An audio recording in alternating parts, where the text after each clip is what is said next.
Começando mais um teste de viagem aqui no canal, e o carro da vez é o GWM Haval H9 na versão única Exclusive. Esse SUV diesel 4x4 que está fazendo bastante sucesso aqui no mercado brasileiro.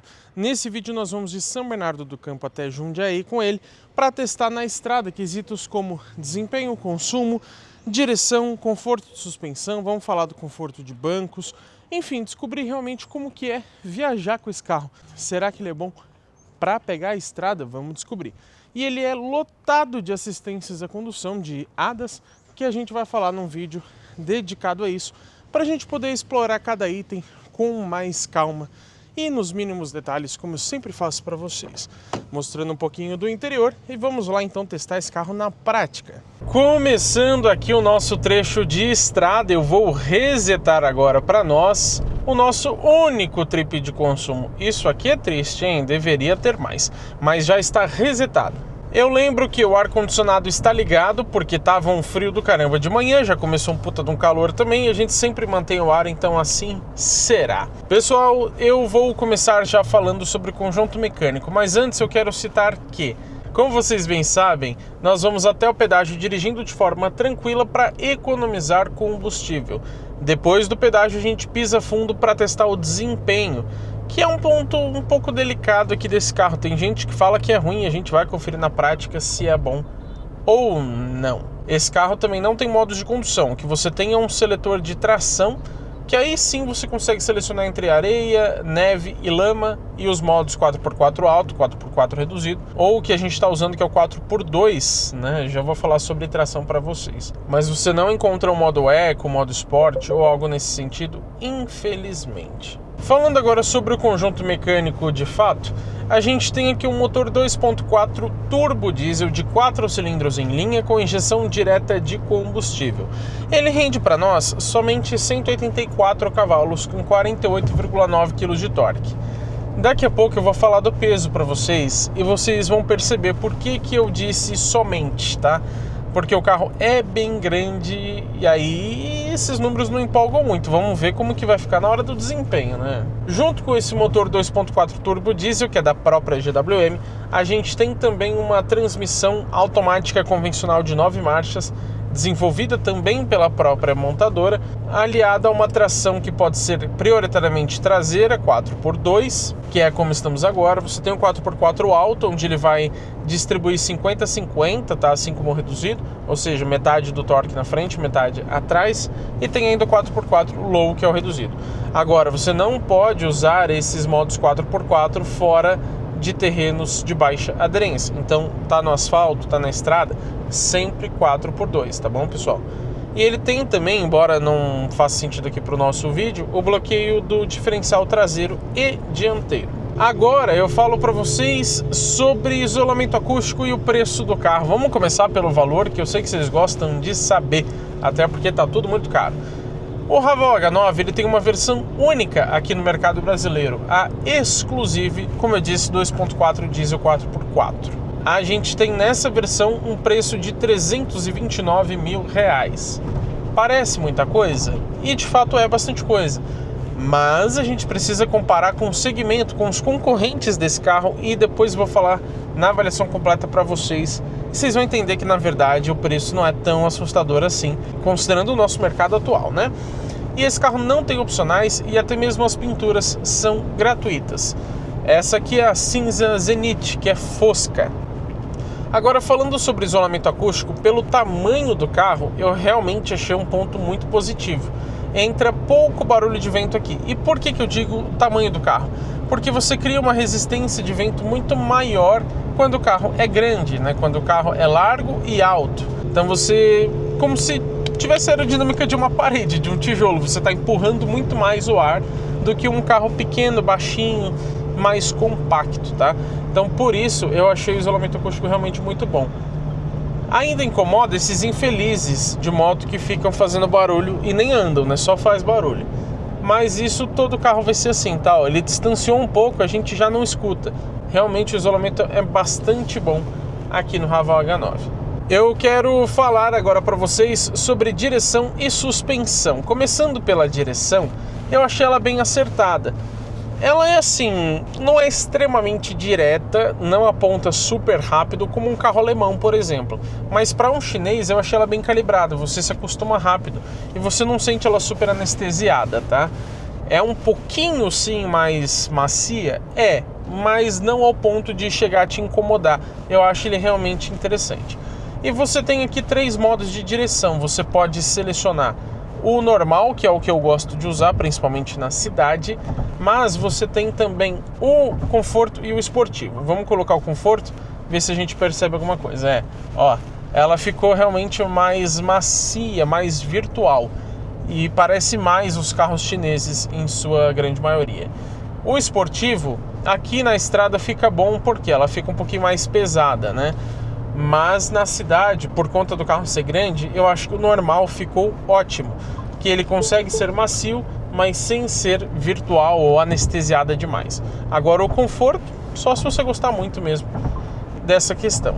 Sobre suspensão, esse é um SUV feito sobre chassi, é raiz, é 4x4 de fato. E você percebe que em alguns momentos ele dá umas puladinhas, mas não é todo momento, tá? É só em desníveis um pouco maiores e mais altos, mais profundos. Em geral, é um carro muito confortável e os bancos são muito macios também, o que ajuda muito nas viagens. Então eu vou citar o conforto sim como um ponto positivo, considerando ser um SUV feito sobre chassi.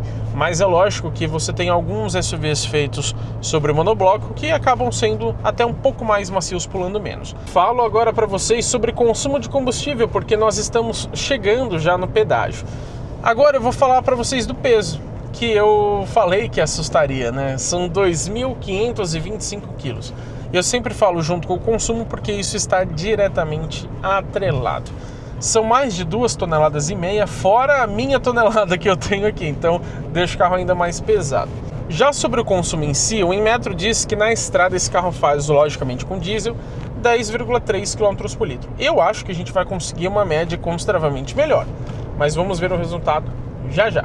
Chegando aqui então no pedágio, vamos conferir o nosso consumo, né? A gente rodou aqui 24,4 km aproximadamente, 101 km por hora de velocidade média. Foram 14 minutos de trajeto, ele já vai atualizar para 15 provavelmente, e um consumo de 13,7 km por litro. Para o porte do carro não é exatamente ruim, mas eu esperava um pouquinho mais, quem sabe um a mais, 14,7. Aí acho que seria realmente bastante econômico. Então, aqui na estrada, o consumo eu vou considerar como mediano, mas está longe de ser ruim. E vocês viram que ficou consideravelmente acima do que o Inmetro fala pra gente, né? Vamos agora ao nosso teste de desempenho. Eu vou colocar aqui em 30 por hora mais ou menos, pé no fundo. E demorou bastante, hein? Rapaz, demora mesmo, hein? Será que vai dar tempo de chegar no 120? Vamos ver se teremos espaço disponível aqui, hein? 110, 120. Demorou, mas chegamos. Realmente o desempenho não é um ponto muito legal desse carro, não. Na verdade é um ponto bastante negativo. Não é assim o pior carro do mundo, mas é bem demorado, tá? Vocês viram até o tempo aproximado aí de 30 a 120 na tela. Com os últimos carros a gente fez, por exemplo, num carro 1.0 turbo e tal, em torno de 12 segundos. Não sei quanto que ficou aí, mas a impressão que eu tive é que realmente demora bastante, tá? 100 por hora, pé no fundo. Ele já demora para reduzir, né? 110, 115, 120. Demorado, né? O que vocês acharam? Quero saber a opinião de vocês. Comenta aqui embaixo, hein? Quero ter essa conversa. Vamos fazer mais uma aceleração agora de 105 por hora, mais ou menos, ó. Vamos lá, 105, pé no fundo, já estava em 106, tá? 115, 120. Tudo bem que estamos com o ar ligado, que rouba um pouco de potência da motorização, e estamos numa subida com carro pesado. Ok, eu levo isso em consideração, mas é uma situação real de viagem, que você não fica procurando a melhor situação possível para ter que ultrapassar um caminhão ou alguma coisa assim, ou quem sabe até uma situação de emergência um pouco diferente. Então, sinceramente, ó, 99, pé no fundo, demora um pouco para dar aquela reduzida. 120 só agora, hein? uma pena, porque esse carro realmente tem muitos atributos e se ele tivesse um conjunto mecânico melhor, ele ficaria realmente ainda mais legal, incrível, eu diria. Não vou dizer perfeito, porque não existe carro perfeito, tá? Mas ele realmente ficaria excelente, muito, muito, muito bom. Esse é o único ponto que eu senti desse carro até agora, que é exatamente, de fato, ruim. 100 por hora, pé no fundo, e ele não mostra a marcha que está engatada, tá? Só se jogar no manual. 120. Vocês viram que dá tempo até de eu falar algumas coisas, né? Porque de fato não é dos mais rápidos. E lembrando que esse carro pode rebocar até 2.500 quilos, se não me falha a memória, ou 2.700. E se você colocar bagagem nesse carro, colocar passageiros aqui dentro, lembrando que ele é 7 lugares também, hein? Imagina colocar 7 pessoas e puxar um reboque. Rapaz, esse carro vai sofrer bastante, viu? Então realmente não acho que esse motor está adequado para um carro desse porte com 2,5 toneladas. A gente já tem lá fora um novo motor, não lembro agora as especificações, mas muito mais potente.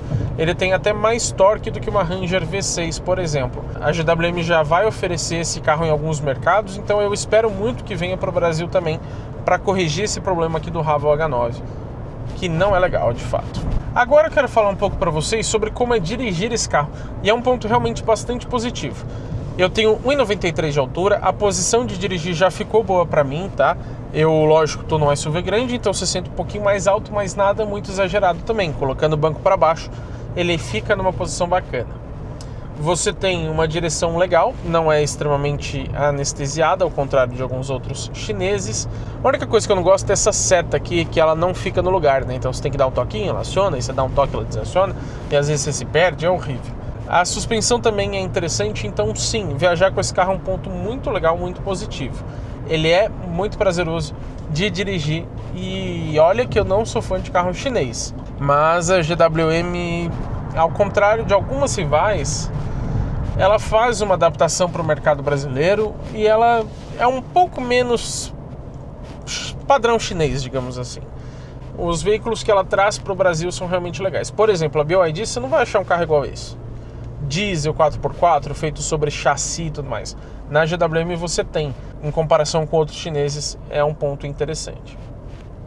Agora eu quero mostrar para vocês como que ficou a nossa média de consumo no trecho inteiro de estrada, 100% rodoviário, com ar ligado, mas agora incluindo as aceleradas que a gente deu. E o painel informa pra gente 36,7 km rodados, 93 por hora de velocidade média, 23 minutos de trajeto e um consumo de 13,1 km por litro.